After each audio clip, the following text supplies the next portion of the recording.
It's designed to determine who can teach and who can't, and we get rid of the people who can't. I see nothing in it structured to say, how can we take the people who aren't doing as well as we want them to do, because we need to build a profession, and make them successful teachers? I do not see that in Impact.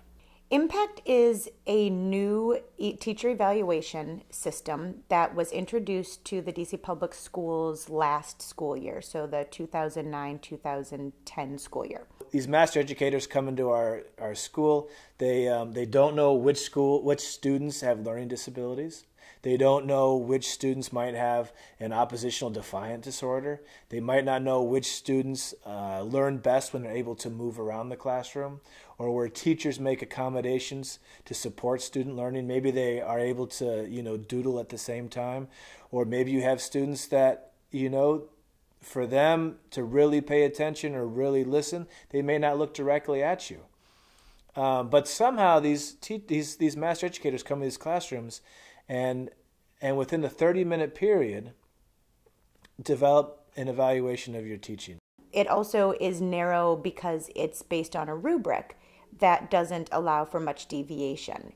And so when teachers are being evaluated, although they may have wonderful project-based learning pieces that are evident that the teachers put a lot of planning into it and thought and tied to standards and objectives, a teacher may or may not get credit for those project pieces if indeed those project pieces don't fall within the really narrow scope of the language within the rubric. If you're not really a strong teacher, Impact is your best friend, because all you have to do is 9 things. And if you just go through a checklist and do these 9 components within 30 minutes, you will do very well on Impact, and it is cha-ching, cha-ching all the way to the bank.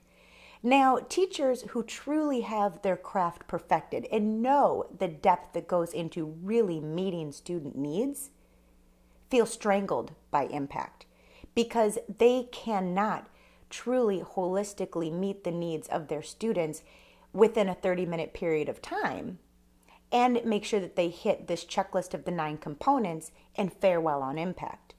I don't know any teachers who trust that Impact is fair.